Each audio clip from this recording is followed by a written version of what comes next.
Hoy es 6 de agosto, recordamos, perdón, 6 de junio, recordamos el Día del Maestro en homenaje a la primera escuela normal fundada en Sucre en 1909. El homenaje a este tipo de escuela normal, el homenaje a este perfil de maestros y maestros que fundaron una escuela normal, tenemos que repensar.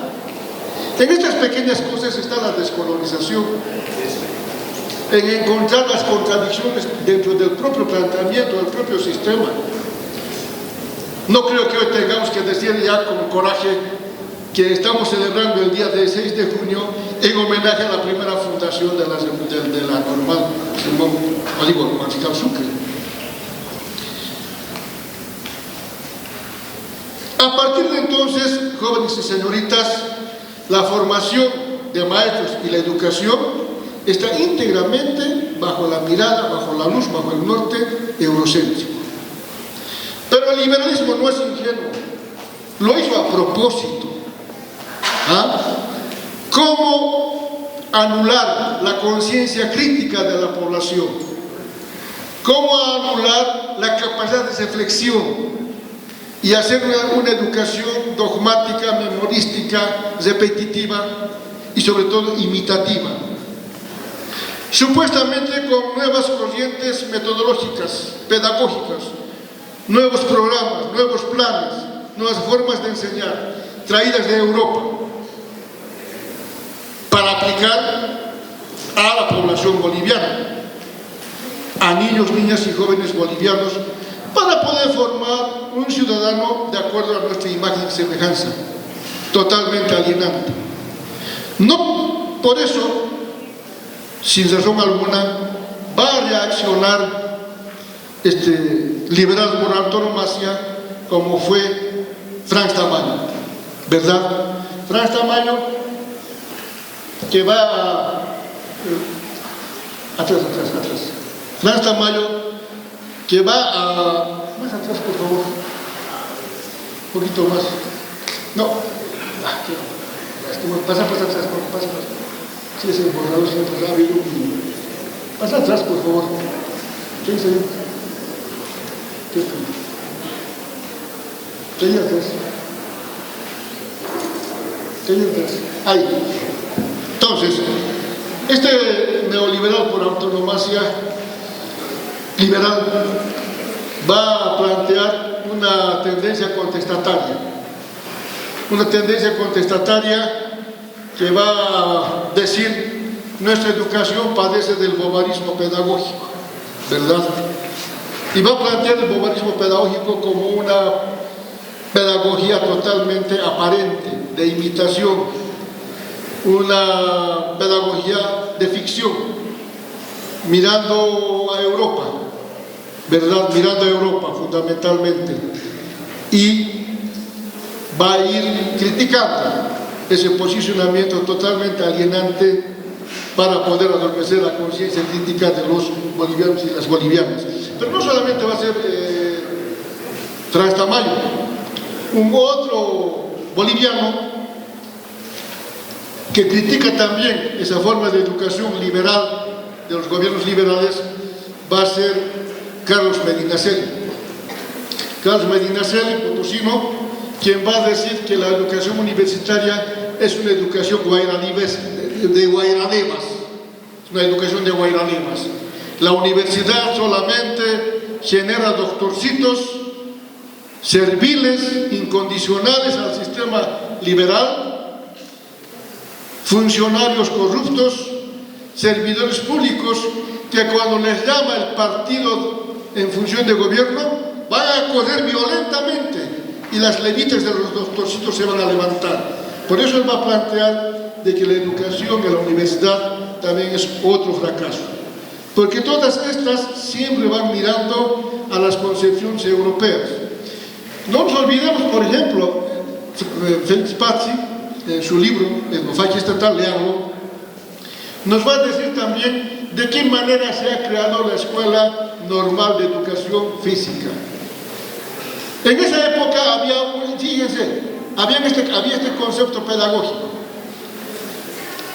de que desarrollar la mente desde el punto de vista liberal es lo más grande que puede haber, la creatividad, pero también tenemos que acompañar el crecimiento del cuerpo, el desarrollo del cuerpo.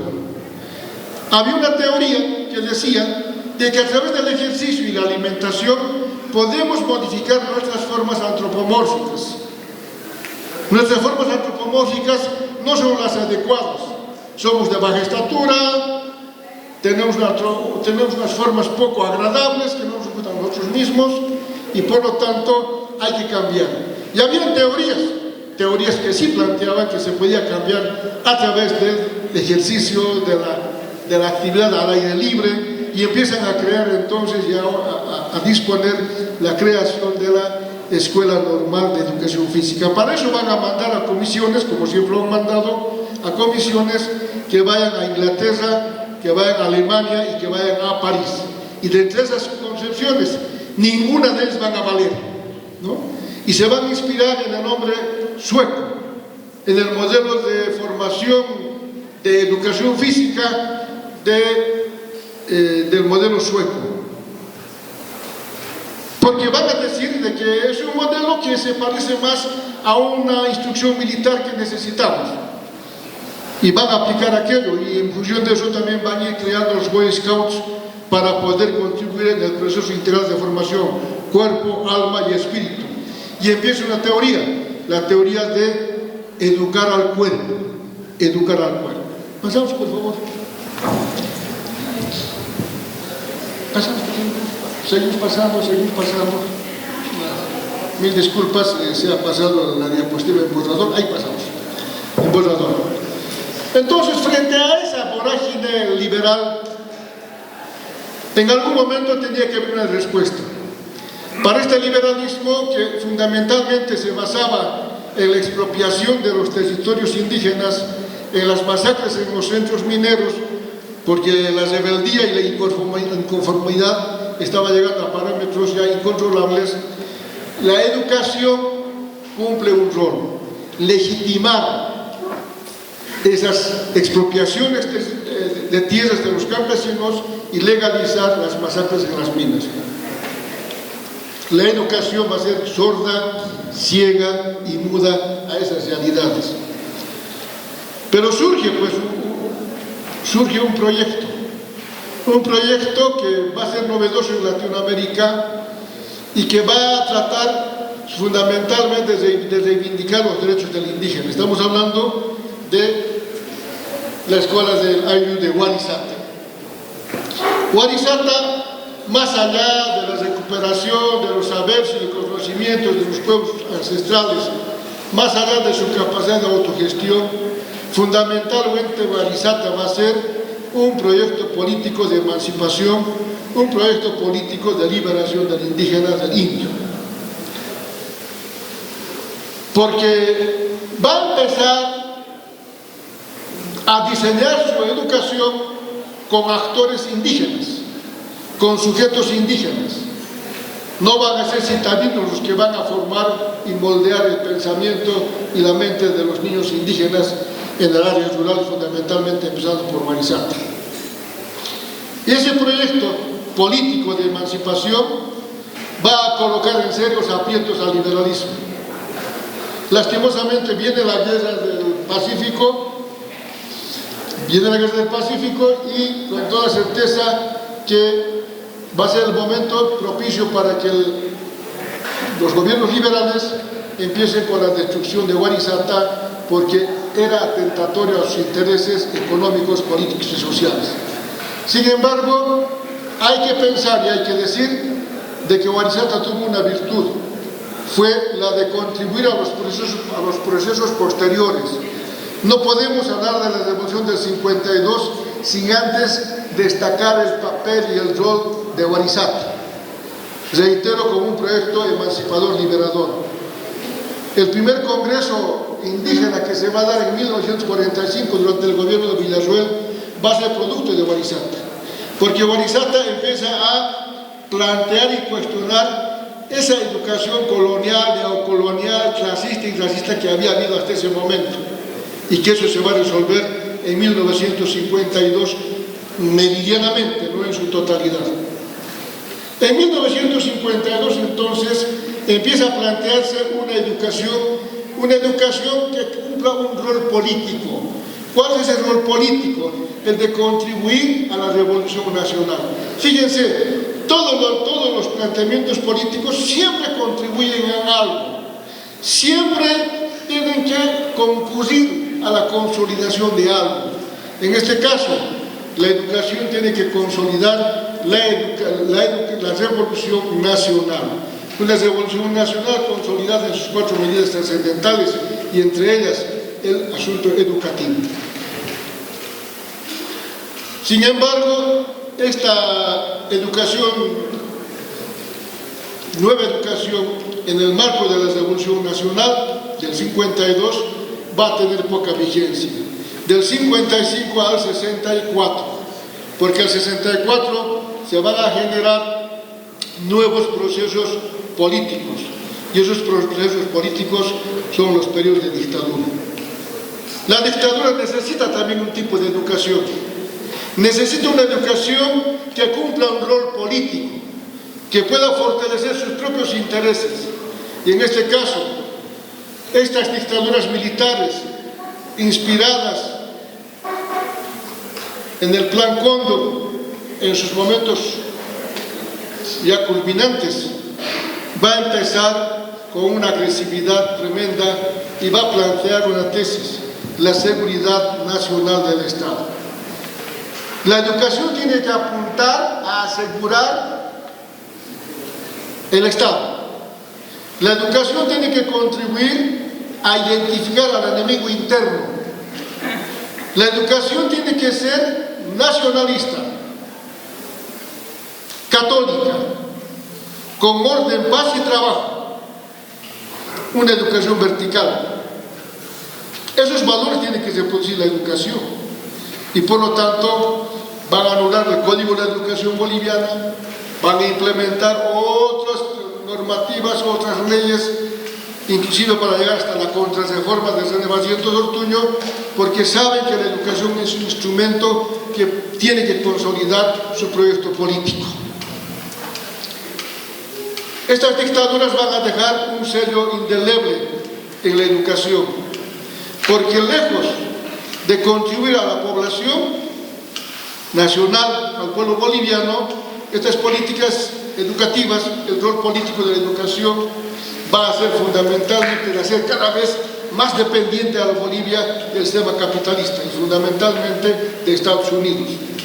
Porque en el contexto internacional se estaban generando nuevos proyectos, nuevos procesos, la revolución cubana, entre ellas fundamentalmente, y otras que se van dando en Europa, ¿no?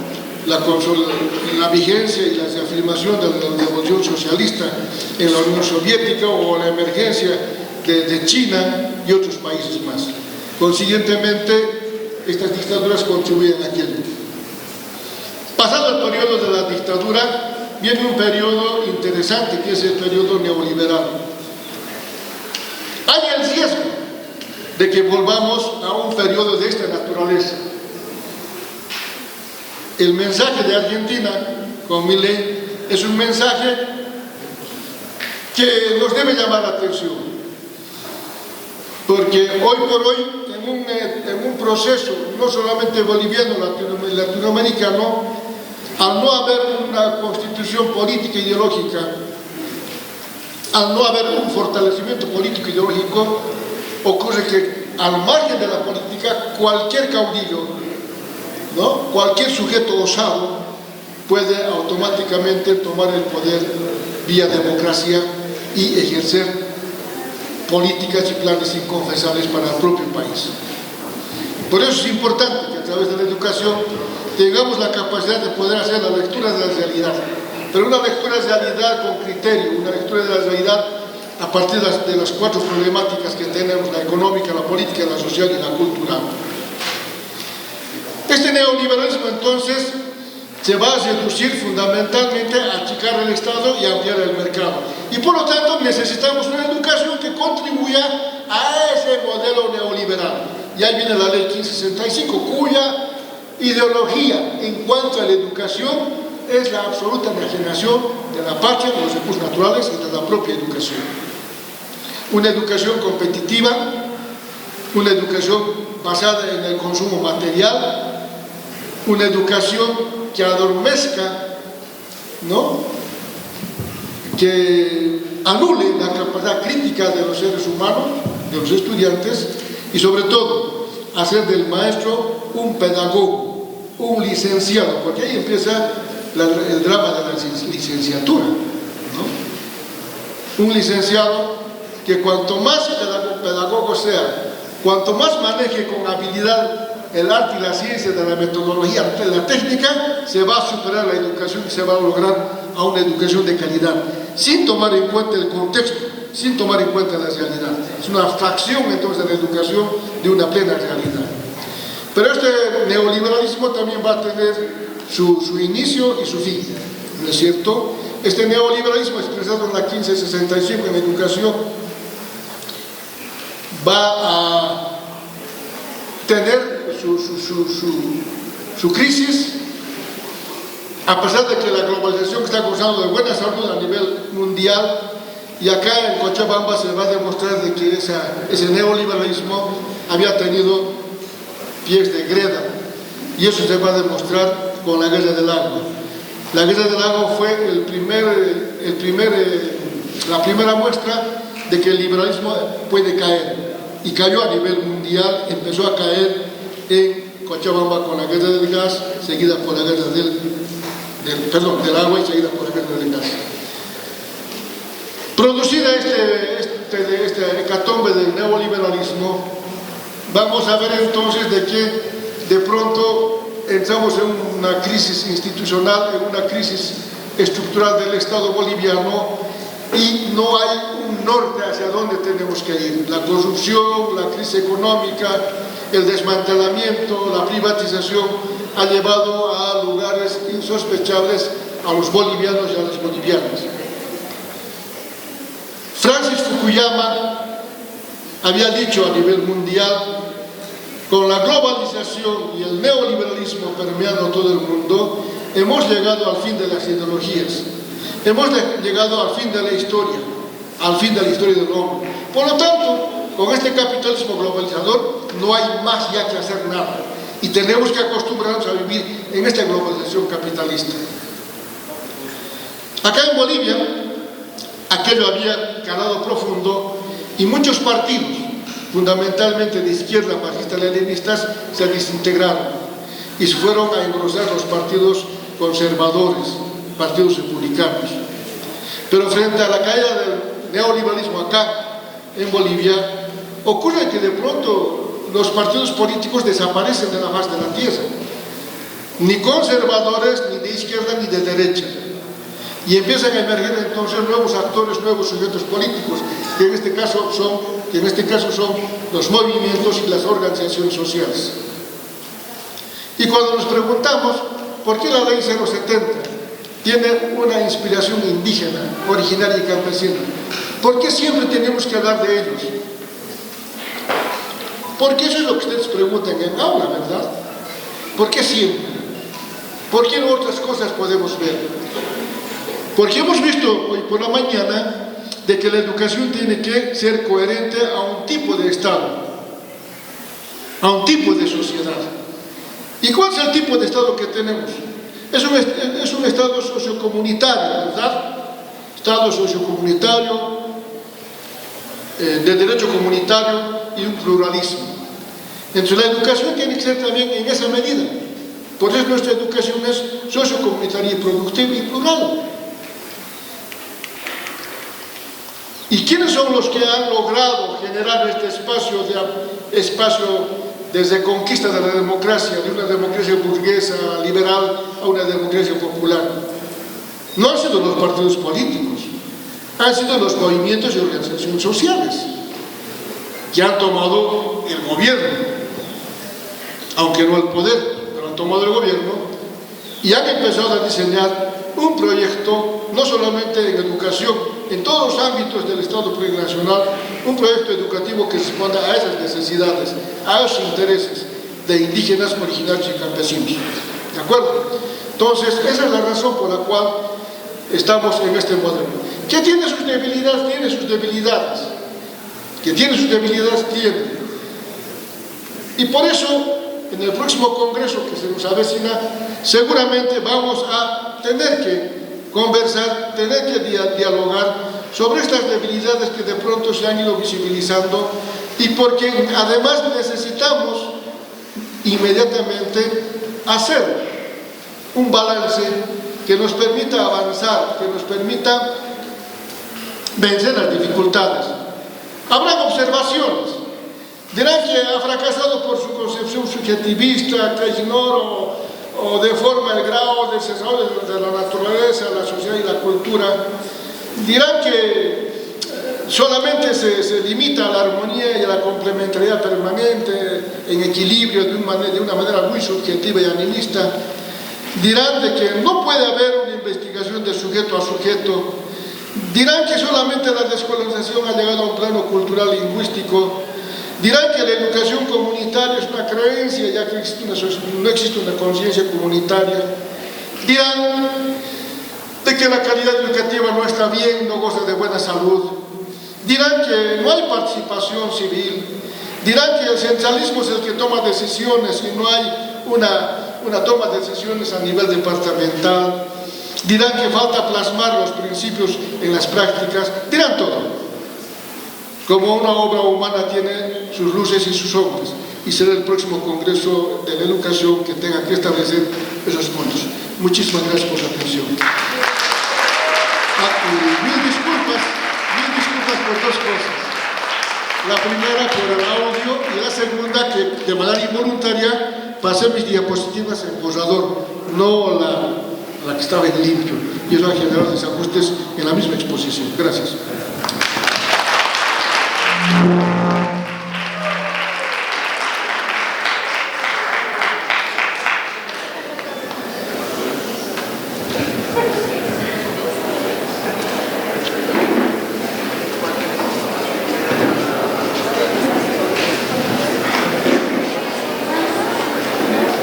Una vez más el agradecimiento a nuestro profesor Wilfredo Arancibia Quintana.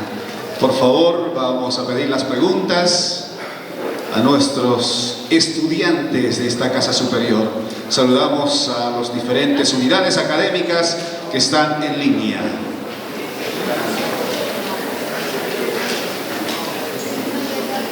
Estimado licenciado, la primera pregunta: ¿cuáles son las debilidades del modelo educativo sociocomunitario productivo?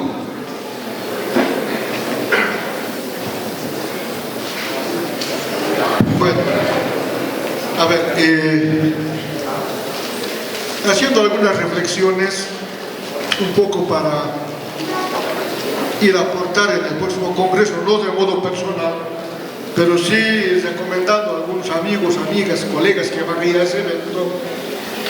Estuvimos viendo de que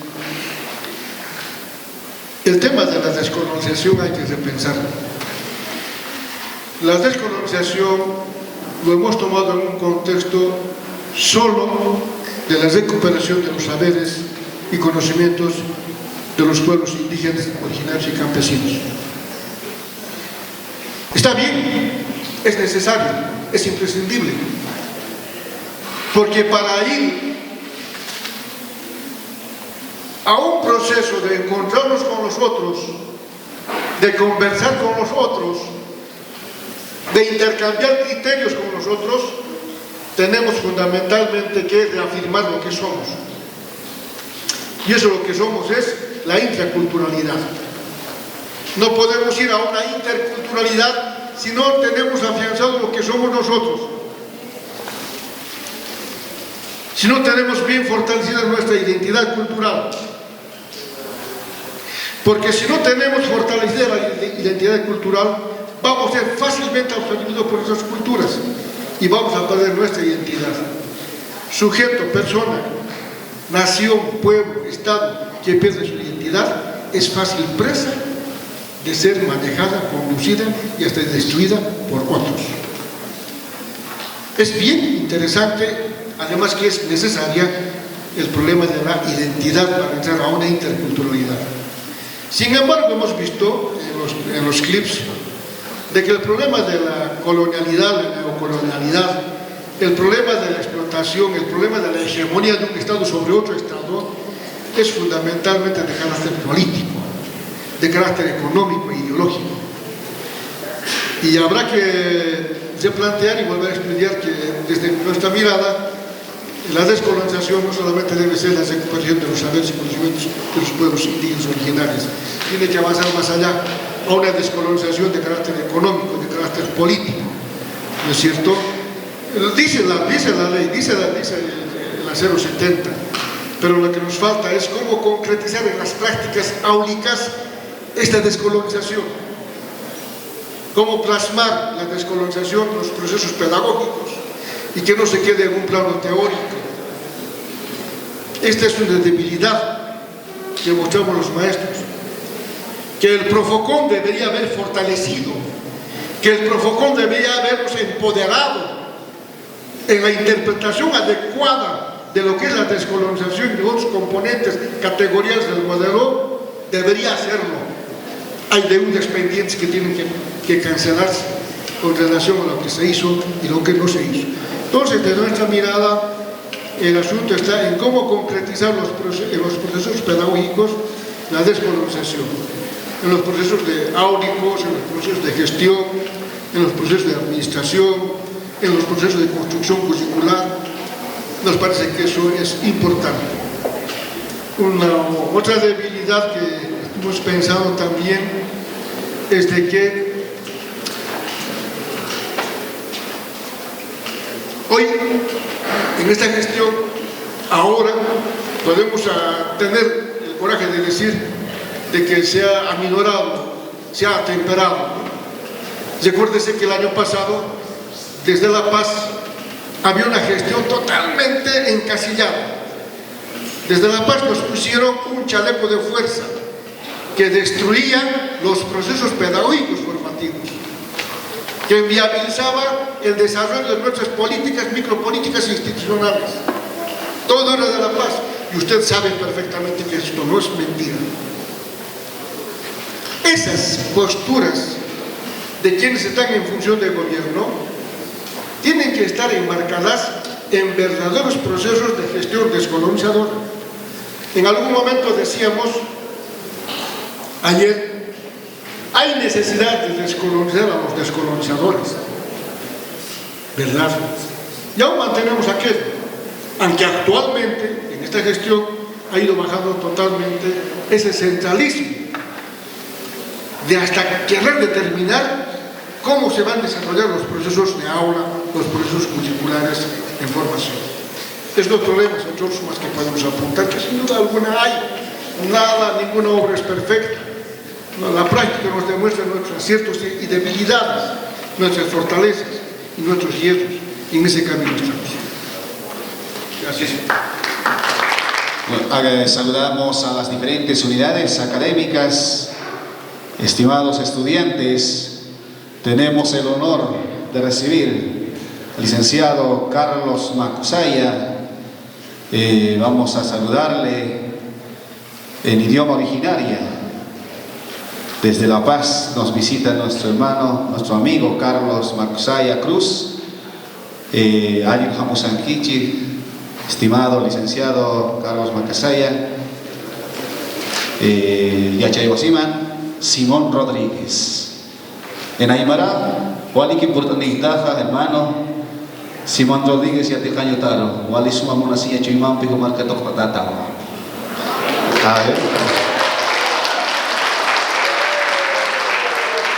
También vamos a saludar, acá dice nuestra licenciada en inglés también, por favor.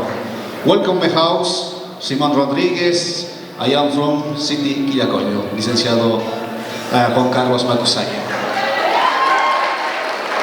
Fuertes los aplausos, por favor. Acá presente desde el Departamento de La Paz, nuestro hermano Carlos Macusaya.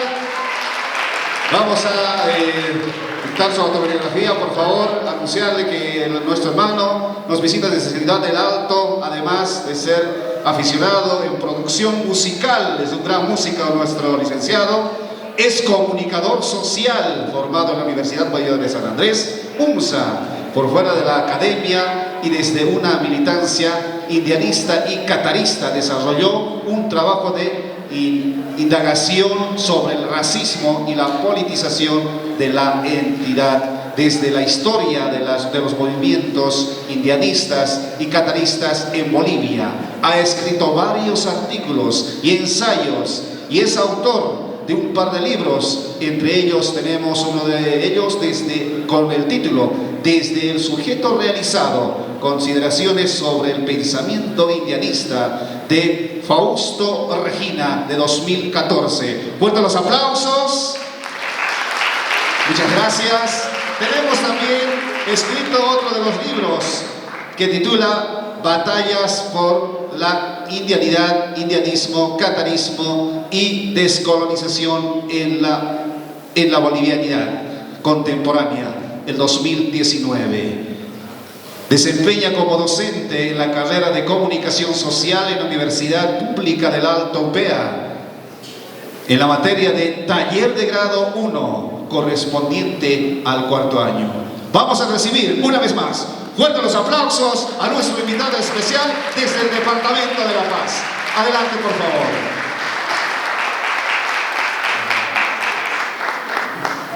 Hola. En primer lugar, un saludo cordial para todos los estudiantes, las autoridades. Un gusto compartir la tercera con un profesor con tanta experiencia. Un gusto poder estar en estas tierras, venir desde La Paz y encontrar la calidez de la gente y siempre comer bien en Cochabamba, eso nunca puede faltar. Bien, tengo que hacer una aclaración de entrada. Yo envié un textito, una imagen de un textito, porque yo soy autor de un textito que se llama, el título es polémico, por eso quiero hacer la aclaración. A algunos estudiantes les causó cierta incomodidad. En Bolivia no hay racismo, indios de mierda. Apunte sobre un problema negado. Entonces, quiero hacer una aclaración. Este es el textito, también lo traje si hay algún interesado. Es para estudiantes 40 bolivianos. ¿De dónde viene el título? El año 2006, si no me equivoco, yo estaba en la universidad y para no entrar en grandes detalles, esa es una frase que estaba escrita en un afiche sobre una actividad. En el afiche se anunciaba una actividad para debatir sobre el racismo. Yo era parte de los organizadores. Y alguien escribió sobre ese afiche: en Bolivia no hay racismo, indios de mierda. Y a mí me quedó mucho la frase porque es muy expresiva de cómo se vive el racismo. En Bolivia no hay racismo, niegas el racismo. Indios de mierda, ejerces el racismo. El racismo se niega y se ejerce. No, ojo, entonces, no es que yo lo hacía con mala intención. Yo tomo esa frase porque creo que expresa cómo se vive el racismo. El subtítulo es Apunte sobre un problema negado, porque es un problema que se niega. Bien, hecha la aclaración, varias de las cosas que voy a decir también están contenidas en este textito. Bien. De entrada, yo tengo siempre una hojita que me ayude a guiar la exposición, yo porque suelo perder el hilo, a veces me meto mucho en un tema o en otro tema. Entonces, en primer lugar, yo creo que hay que hacer un esfuerzo muy importante para entender el racismo, no simplemente para decir el racismo es malo, o simplemente para hacernos los de la vista gorda, ¿no? Si alguien hace un gesto de racismo, bueno, no hay que hacerle caso. No, necesitamos, además, como personas que se están formando para ser profesores, para brindar educación, para formar el espíritu, las mentes de otras personas, necesitamos no simplemente decir el racismo es malo, necesitamos decir no simplemente que no nos es suficiente con condenar el racismo. Además, no simplemente en ciencias sociales, que es la especialidad que está organizando la actividad, no, fundamentalmente necesitamos entender por qué se dan los fenómenos del racismo. Eso es lo importante. No importa si eres de otra especialidad, creo que aquí hay de otras especialidades, física, química, electrónica, porque tú como profesional te vas a desenvolver en la sociedad. No es que te formas y luego sales a otra burbuja. Sea de la especialidad que tú seas, vas a enfrentar situaciones en las que vas a ver situaciones de discriminación, aunque no seas de ciencias sociales. Entonces también, siendo de otra especialidad, necesitas tener ciertas ideas de ese fenómeno que es problemático y con el que nos vamos a chocar en distintas circunstancias. Entonces, en esa perspectiva, yo espero brindarles algunos elementos que ustedes, en su proceso de formación, les sean útiles para entender un poco el racismo. A modo de introducción o de problematización, quiero recordar que en 2011, una estudiante de la carrera de Derecho en la UNS, la Universidad Mayor de San Simón, acá en Cochabamba, ella se llamaba Amalia Laura Vilca, se graduaba ese año. Se sacaron la foto, ¿no?, con los demás compañeros. Ella vestía pollera. Todos estaban después con el bisete y los otros elementos, pero ella estaba con la pollera y las trenzas. Entonces se sacaron la foto y los compañeros no le preguntaron, no todos los compañeros desde luego, algunos compañeros, y photoshopearon la foto, le quitaron las trenzas, le quitaron la pollera para que no se note su presencia en la foto. No le preguntaron, no les interesó su opinión. Lo que no querían que ella, por decirlo así, arruine su foto de graduación. ¿Qué es eso? ¿Por qué pasa eso con esta persona? Voy a dar otro ejemplo a modo de problematización. El año 2022, la TikToker Albertina Zacaca fue víctima de burlas, también de defensas por un hecho. Una persona le llamó, le pidió un servicio de publicidad, ¿no? Esta persona difundió el audio y estalló una noticia: Albertina Zacaca cobra $1000 por hacer publicidad. Y mucha gente se indignó, la insultaba: ¿cómo es que es posible que cobre dinero? Esperamos que una persona del origen social de Albertina Zacaca, rural, quechua, haga trabajo gratis.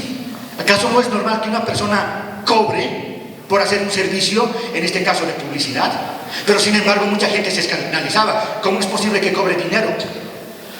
Esperamos sacar de la foto a una mujer de pollera. Esperamos que una mujer quechua no cobre por su trabajo.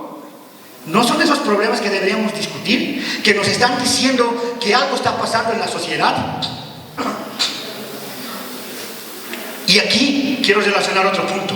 ¿Qué tiene que ver esto con el racismo, la descolonización, con la identidad indígena? Noten en el caso de la estudiante de Derecho, hubieran hecho lo mismo si ella era una chica más o menos rubia, blanca, le hubieran photoshopeado, le hubieran puesto trenzas, le hubieran puesto pollera, no lo hubieran hecho. Si hay otros influencers, en el caso de Albertina, ¿no? Otros influencers, tiene la piel clara. Hola, hola. Hola.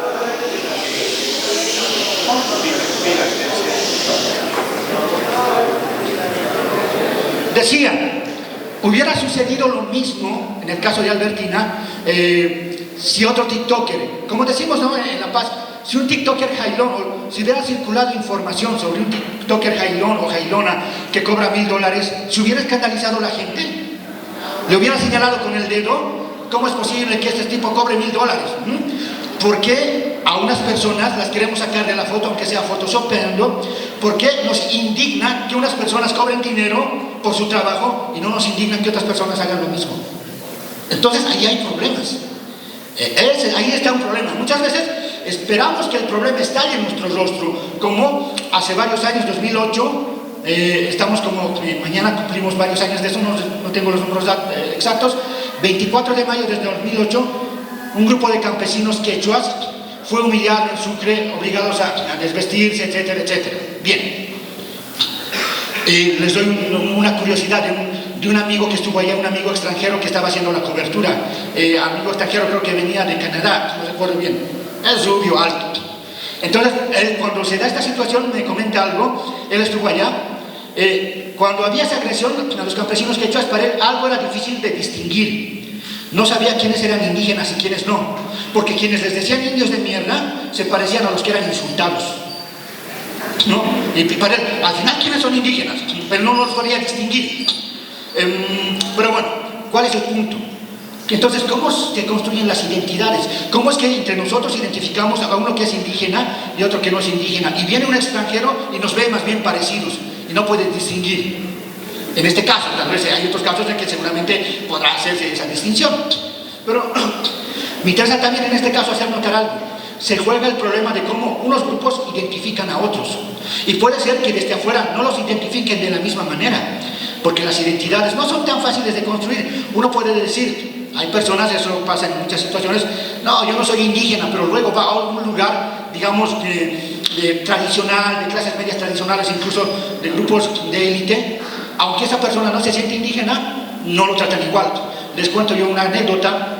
Hace ya varios años, más de 10 años, yo fui con una amiga, me invitaron, como decimos, a un lugar jailón, y tenía una amiga que renegaba de su origen indígena. No, yo no soy indígena, eso, ¿qué tiene que ver? Yo soy mestiza, yo soy como cualquiera. Y bueno, fuimos con esta amiga a esa actividad, era como un boliche, y nadie le sacó a bailar a la muchacha, nadie le sacó a bailar, porque la veían como otra, distinta. Nadie baila con ella. Entonces, tú te puedes identificar de una manera, pero no necesariamente eso quiere decir que los otros te identifican de esa manera, ¿no? Entonces, no es que no sea importante cómo tú te identificas, sino quiero decir que como somos grupos sociales, no solo cuenta lo que yo pienso de mí, sino también cuenta cómo las otras personas se me están identificando. Bien, entonces esto también es importante para problematizar este aspecto. Bueno, eso a modo de problematización. ¿A qué se deben estos fenómenos? Yo voy a dar una perspectiva, no es que sea únicamente mía, pero digamos, para que no se diga que estoy generalizando, que seguramente hay otras opiniones, las hay, pero yo, como muchas otras personas, considero que esto tiene que ver con la colonización, pero no quiero decir simplemente nos han colonizado y por esto sucede. Quiero asentar ahora, señalo la colonización, en qué se expresa eso, por qué funciona de esa manera. Para no dar mucho rollo, en primer lugar, eso tiene que ver con la división del trabajo que se instaura en la colonia. ¿A qué me refiero? En términos generales, a la división que se da entre quienes ejecutan el trabajo manual y quienes ejecutan el trabajo intelectual. Entre quienes hacen el trabajo más duro en las minas, en el agro, y quienes tienen el trabajo de la dirección, administrar la colonia. Entre estos dos grupos en general, que hay matices entre ellos, pero se va a establecer como una diferencia muy clara. Los que administraban tenían un color de piel, hablaban un idioma, tenían formas de socializar. Y los que hacían los trabajos más duros, lo propio. En las mitas, en distintos espacios, ¿no? Tenían colores de piel, tenían idiomas, tenían formas de socializar. De tal manera que a lo largo de la historia hemos identificado que el color de piel de quienes administran nos dice que ellos están en ese lugar porque sí, porque naturalmente estarían hechos para eso. Pero insisto, no es que sea porque sí, es que el resultado de la colonización ha hecho esa división del trabajo. Pero luego nosotros lo hemos naturalizado. Es que porque es blanco lo estamos ahí. O al revés, si es indio, tiene que trabajar la tierra. Yo les cuento esto a modo de anécdota. Alguna vez me pasó en la ciudad de La Paz, hubo algún acto de protesta contra un hecho racista. Yo me encontré con un amigo que lo conocía por ahí, él trabajaba temas de racismo, no éramos grandes amigos, un hola y cosas por el estilo, y cuando me ve en la actividad me dice, ¿y dónde están tus abarcas si eres indígena? Una pregunta, ahí muy importante, ¿qué estaba haciendo él? Identificaba que alguien para ser indígena tenía que vestirse de manera humilde, precaria. ¿Por qué hacemos esa identificación? Porque desde la colonia también la distribución de la riqueza, en esa distribución el grueso se lo quedaba los grupos que administraban la colonia y también que se iban hacia España y otros lugares. Bien. Entonces la riqueza la identificamos con el color blanco, con su color de piel, con el idioma, con sus formas de socialización, y la pobreza la asociamos con los grupos que hacían el trabajo más fuerte, con los grupos explotados que sufrían la dominación política impuesta por la colonización. Es ese hecho que nos hace, por ejemplo, en muchos sentidos ver que, o pensar que el trabajo manual es de cosas de gente inferior. Es de ese hecho también que nos marca en la historia el querer ser abogados, administrativos, burócratas, porque se asumía que si tú llegas a esa situación, bueno, vas a trabajar, vas a tener una vida cómoda. Miren entonces cómo la colonia, esa división del trabajo, ha condicionado cómo identificamos a las personas. Bien, pero ojo, esto es un esquema general. A lo largo de la historia han sucedido cambios. Muchos cambios. El más fuerte en el siglo XX se ha dado con lo que se conoce como la Revolución Nacional del 52, el Estado nacionalista, reforma agraria, la gente va a ir migrando del campo a la ciudad.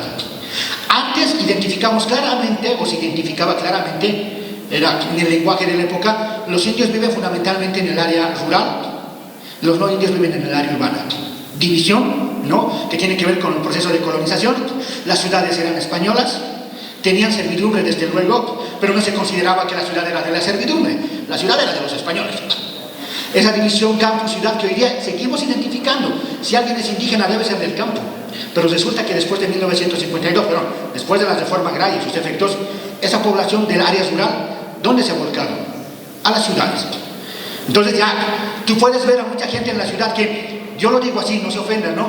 Mucha gente que tiene la cara de Atahualpa, pero se cree Pizarro, y es más racista que alguien de piel clara, ¿no? Luego, seguramente ustedes lo han visto en muchas circunstancias, ¿no? Eso sucede mucho, y eso es un tema que tenemos que explicar, ¿por qué sucede? No simplemente por un problema moral, pero pues mirate la cara, ¿cómo vas a ser racista? Hay que entender por qué funciona ese proceso. En esto también juega algo muy importante, ya lo mencionaba, el tema de la riqueza, ¿dónde se ha concentrado? Hemos asociado que la piel clara está asociada a tener riqueza. Por lo tanto, ¿cuál es la aspiración cuando nosotros mejoramos nuestra condición económica? Blanquearse, porque creemos que blanquearse te hace un poco mejor en la sociedad. No sé cómo funciona acá en Cochabamba, en La Paz aún se escucha, ya no tanto como antes, el reclamo de un padre al hijo o a la hija. ¿Cómo vas a estar con ese juego, con esa? Tienes que mejorar la raza. En el sentido, miren lo fuerte que es esto. El padre asume que el padre y la madre es de raza inferior. Y que si el hijo quiere tener mejores oportunidades laborales, tiene que mejorar la raza. O sea, no es simplemente un prejuicio. Hay algo en la sociedad que está sucediendo que le hace pensar a nuestro padre, a nuestro abuelo, que una manera de ascender socialmente, de conseguir mejores oportunidades laborales, es blanquearte. Algo está sucediendo. Bien, hace varios años, por ejemplo, les decía, hubo esta migración campo-ciudad. Entonces, no podemos entender, no podemos pensar el problema del racismo como hubiera sucedido, por decirles, en 1901. La sociedad cambió. No es fácil identificar ahora campo solo de indígenas, ciudad solo de blancos. Más aún, hoy ya no es posible identificar profesionales solo blancos, indígenas no profesionales. Piensen en ustedes mismos. Yo voy a ponerme como ejemplo para no aludir a nadie. Mis abuelos y abuelas vivían en el área rural. 3 de ellos no hablaban el castellano, vivían del trabajo de la tierra. Mis padres migraron a la ciudad. Mi madre fue sirvienta, entre otras cosas de un líder político de una organización trotskista, del POR, de Guillermo Lora. Mi padre fue cargador, en Aymara se dice kepiri, fue albañil, fue panadero y fue zapatero, ¿no? El hijo de ellos está acá. Les está hablando como un profesional que es docente en la Universidad Pública del Alto. Si vemos esa trayectoria individual, vemos que hay cambios sociales. No es lo mismo cuando mis padres, mis abuelos tuvieron que enfrentarse, mi abuela vivía todavía en el tiempo de la hacienda, a los hacendados. No es lo mismo cuando mis padres, como zapatero, o mi madre como sirvienta, tenía un conflicto con el que le contrataba. Y no es lo mismo la situación que vivo yo, ya profesionalizado, en un ambiente trabajando en un ambiente intelectual, no son los mismos problemas que yo enfrento. Entonces, 2 fenómenos aquí hay que tener en cuenta. Hay cambios sociales.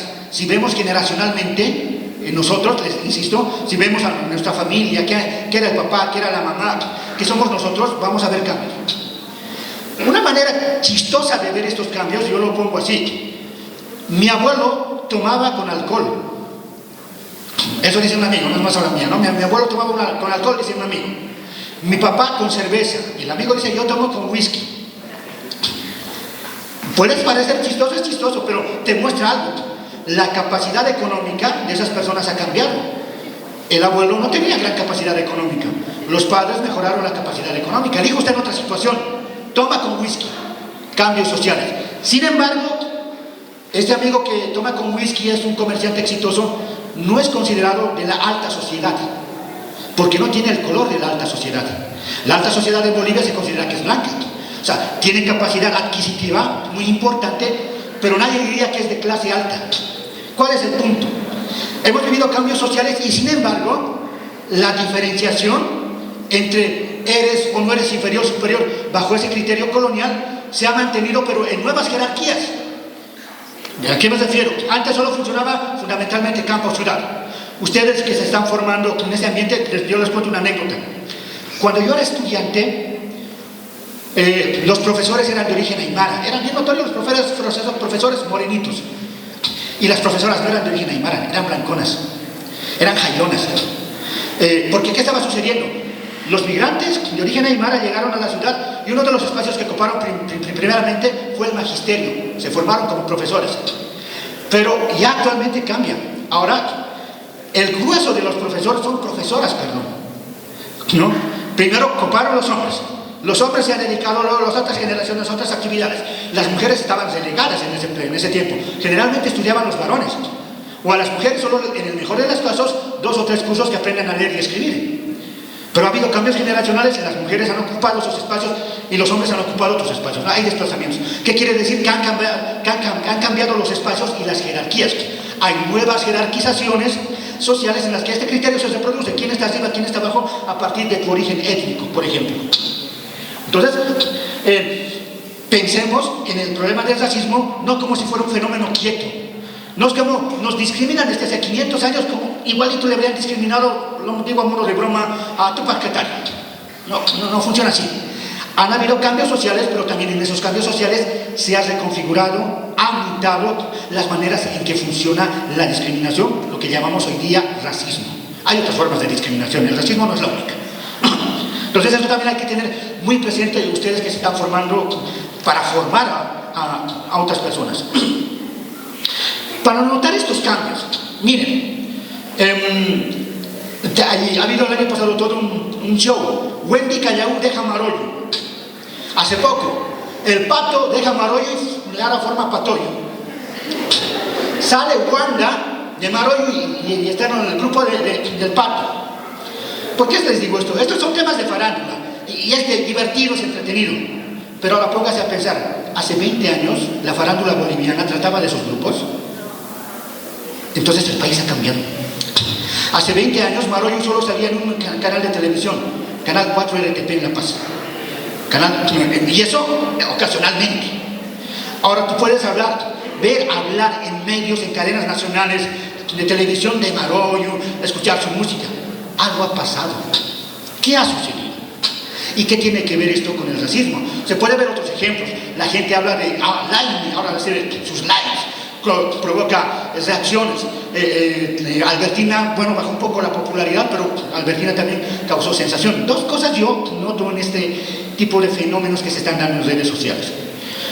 Es interesante que muchas personas, en el caso de Albertina poníamos el ejemplo, me gusta, me interesa, le doy, me encanta, le doy, comento, la apoyo a Albertina, en tanto sale que está en el campo, cocina en una olla vieja y ella se muestra pobre. Me gusta el indígena pobre, pero cuando veo que está ganando dinero, me indigna. Porque yo la prefiero pobre.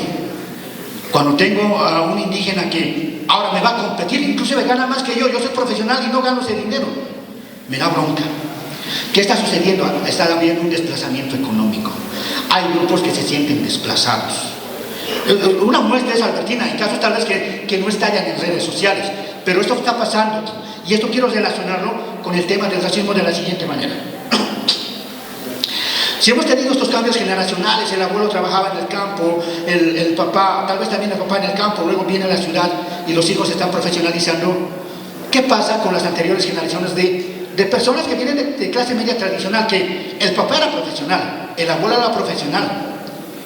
Y antes no tenía que competir con los mamani, con los quispe, o con los que aunque no tengan cara de mamani y cara de quispe, pero no tengan apellido mamani o quispe, pero tienen rasgos físicos y su origen social tiene que ver con esos grupos étnicos. Ahora, esos grupos étnicos, esos individuos profesionalizados son competencia. Y entonces las personas que antes solo competían entre ellos, entre familias, conocidos, incluso solo ellos se conocen entre sí, de repente hay un arquitecto de otro origen social, hay un ingeniero de otro origen social, y inclusive eso es decir poco, ya no hay uno, hay muchos. Las posibilidades de encontrar trabajo para estas personas de las clases medias tradicionales se han reducido. Entonces su condición económica ha empeorado, ha decaído, y ante esa situación, indios de mierda.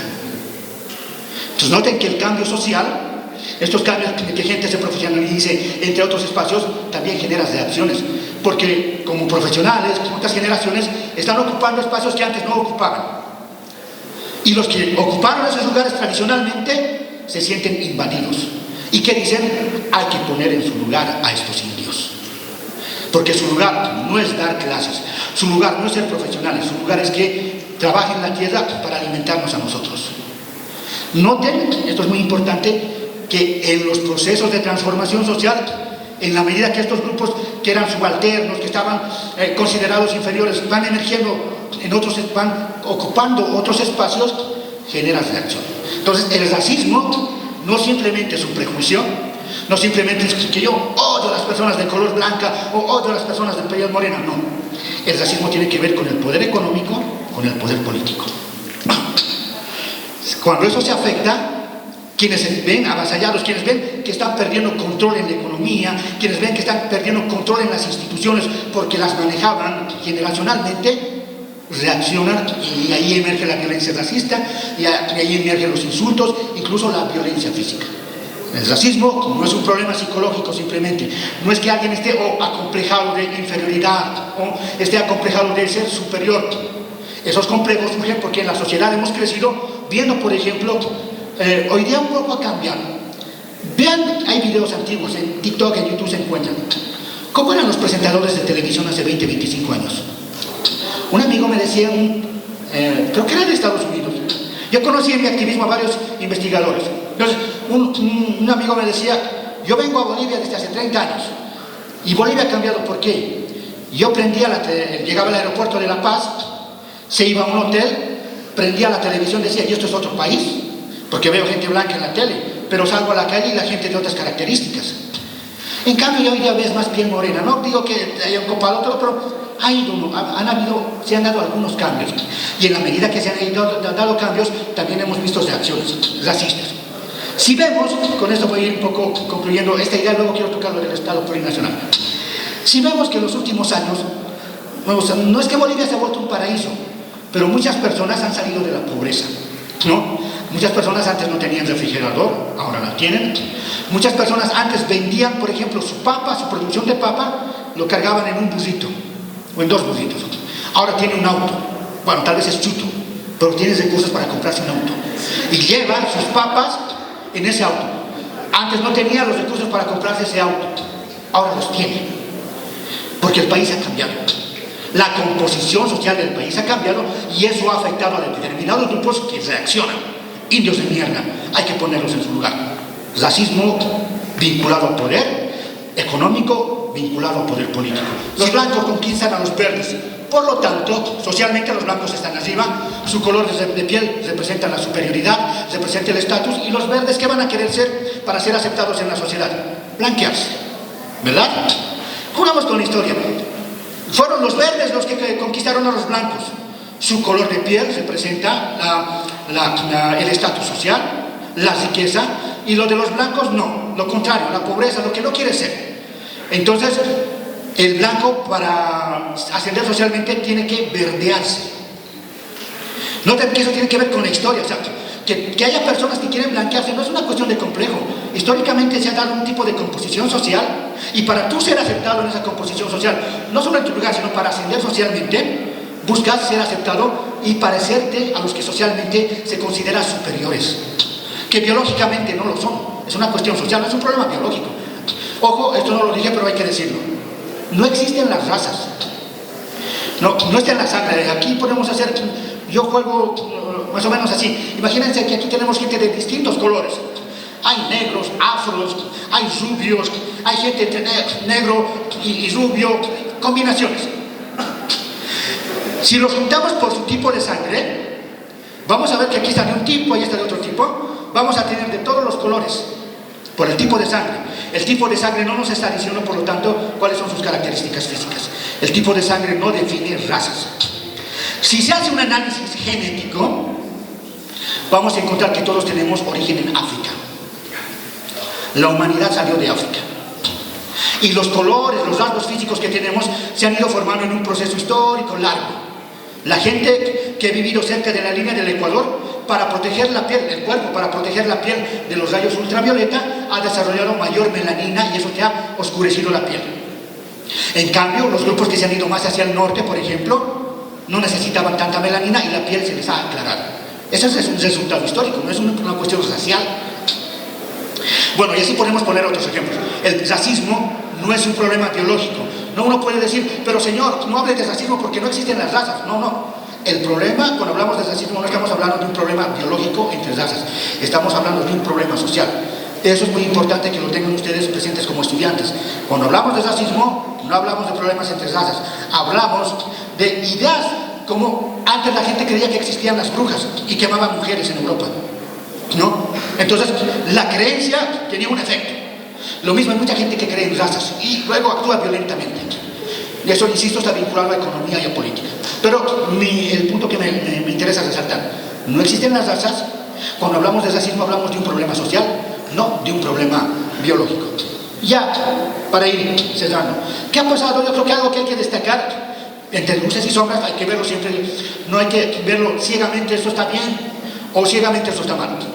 Yo creo que es destacable que tengamos una ley 045 contra el racismo y toda forma de discriminación.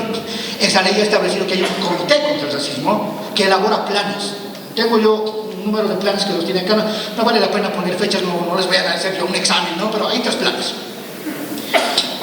Tal vez una deficiencia es que no se sabe cómo han funcionado esos planes, porque se han elaborado, se han destinado recursos. Hay la necesidad de saber, por ejemplo, de que ese comité vino aquí alguna vez a contarles cómo se ha trabajado en términos de educación en la lucha contra el racismo. Existe la norma, existe el grupo encargado de hacer trabajos contra el racismo. Hay vínculo con las organizaciones. ¿Saben ustedes lo que está pasando? Yo creo que un avance es que tengamos una ley, pero me da la impresión que los grupos que tienen que operativizar, por ejemplo, este tipo de cosas como los comités, no están aterrizando. Y muchas veces puede pasar que tengamos la ley, pero tropecemos en este tipo de aplicaciones. Luchar contra el racismo es importante. No solo denunciarlo, insisto, no solo decir eso está mal o hacernos a la vista gorda. Yo creo que es muy importante, algo que ha quedado flaco, es que no se ha trabajado en explicar cómo y por qué funciona el racismo y lo hemos dejado simplemente está bien o está mal. Y yo he tratado el día de hoy de darles algunas pistas, algunos elementos, desde mi punto de vista, que pueden ser útiles para entender el racismo. Y el desafío sería que se vaya profundizando y que trabajemos con los estudiantes, no simplemente para que rechacen o nieguen el racismo, para entenderlo, porque cuando entiendes algo, lo puedes combatir de mejor modo. Muchas gracias.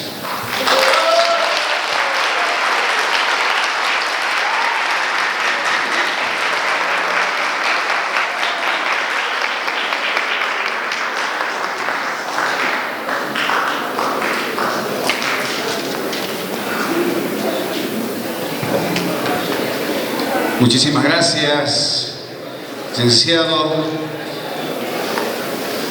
Ahora sí tenemos la ronda de preguntas.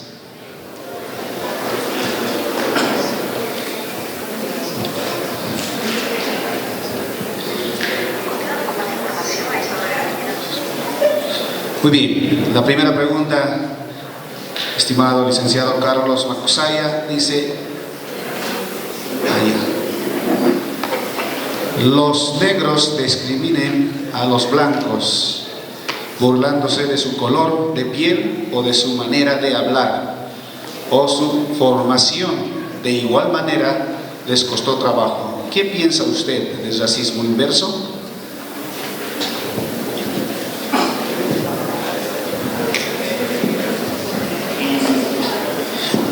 Racismo inverso. Primero, lo que hay que tener en cuenta, igual se dice esto de los indígenas, ¿no? Con el gobierno de Evo Morales, ahora los que antes eran discriminados ahora discriminan. Pero no están así, ahí hay una trampita. Cuando uno piensa que los discriminados son inferiores, no pueden pensar, no son igual que los discriminadores, incluso puede pensar que yo puedo discriminar, pero como tú eres un animal, tú ni siquiera podrías discriminarme a mí. Pero el otro es humano, también puede sentir desprecio, también puedes reaccionar frente a la discriminación, discriminándolo. ¿Tú me has dicho negro de mierda? Blanco de mierda. Está actuando en su humanidad, porque lo raro sería que esa persona no le duela, no sienta, no lo sufra y no reaccione. Noten que muchas de las personas que denuncian hay racismo a la inversa, sin querer queriendo, como dirían en Chespirito, los programas de Chespirito, lo que está haciendo es tratarlo como un ser inferior, que no podría reaccionar humanamente. Entonces, el problema no es que esa otra persona lo discrimine, el problema son las condiciones sociales desde las cuales se da la discriminación. Lo que hay que transformar son esas condiciones sociales, que a la larga den lugar a que no haya necesidad de que haya ese tipo de relaciones discriminatorias. Entonces, yo relativizaría esto del racismo a la inversa. Más importante que cómo reacciona, que no hay que dejar de lado cómo reacciona una víctima tradicional del racismo, es entender que hay entre el discriminado y el discriminador una situación de poder. Si tú eres una persona con poder económico, que puedes inclusive tener violencia en tu familia, pero evitar que salga en los medios de comunicación porque tienes el poder, y tu discriminación igual puedes taparla. No es lo mismo que una persona que no tiene poder económico, que está relegado en la sociedad, ejerza discriminación, no va a tener el mismo efecto. Entonces, hay que considerar desde qué situación social se ejerce el racismo. Fuertes los aplausos. Muchísimas gracias, estimado licenciado. La otra de las preguntas tenemos: cuando el vicepresidente de Bolivia, David Choquehuanca, dice "estos caras", ¿es muestra de racismo para usted? Bien, me han tocado una cosa que yo me endulzo diciendo mi análisis sobre Choquehuanca, pero voy a tratar de ser muy puntual. Hay que tener en cuenta que ese contexto también se dice. Tengan en cuenta que el MAS viene en una pugna interna. Hay una pugna entre un sector que les llaman evistas y otro que les llaman arcistas, radicales y renovadores. A mí me llama la atención porque no encuentro en esa diferencia una discusión para radicalizar el Estado plurinacional. ¿Por qué los llaman radicales? En los renovadores no encuentro un discurso renovado. Bueno, ya.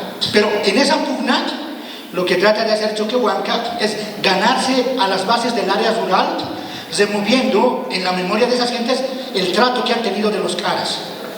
Entonces, una utilización en esa circunstancia política para ganarse bases. Un recurso político, desde mi punto de vista, reprochable, deplorable. Está tratando de avivar esos recuerdos tensos de la gente del campo frente a la ciudad. Pero hay otro problema. Choquehuanca no lo dice.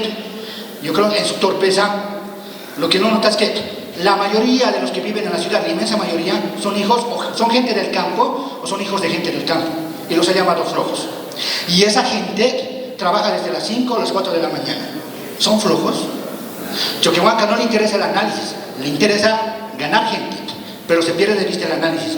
Y yo más bien, sugiero cuando se dan este tipo de situaciones, no dejemos de ver en qué contexto se da. Es un recurso político, triste desde mi punto de vista. Muchísimas gracias.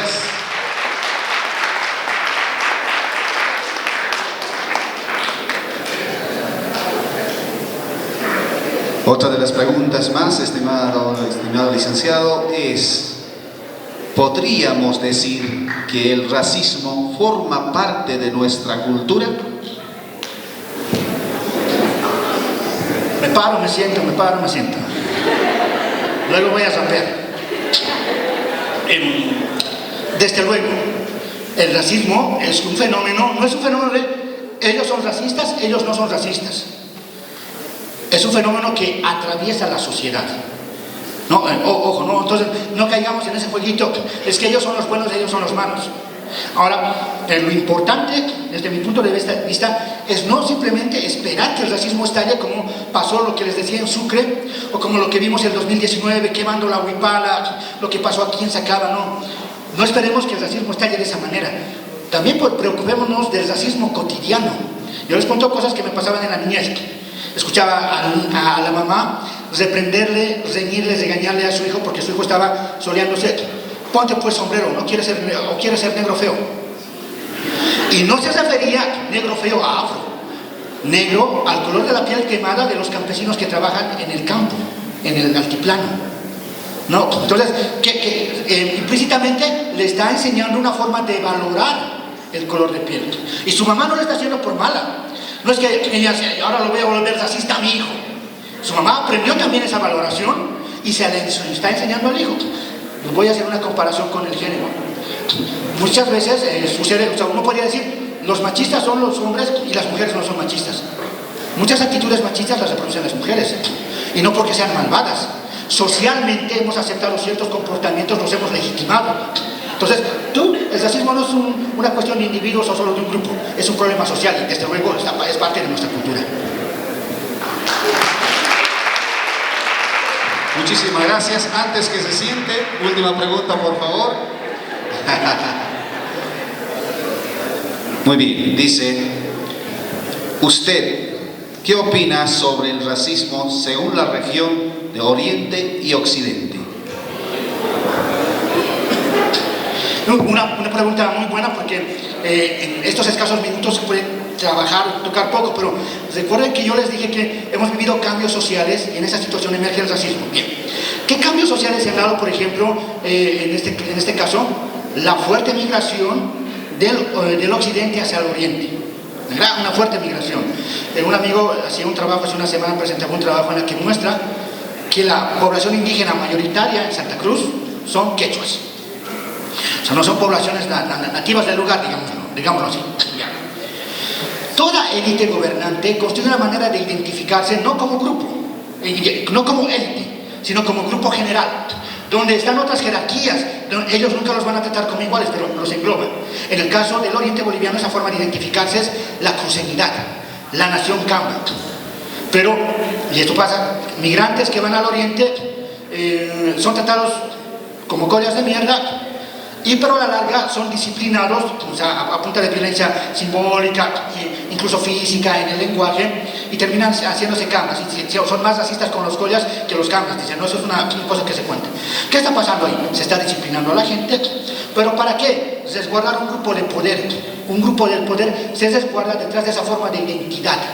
En esa identidad puedes articular a muchos grupos como subordinados, pero el punto es que no se toque el núcleo duro. El núcleo duro es ese grupo.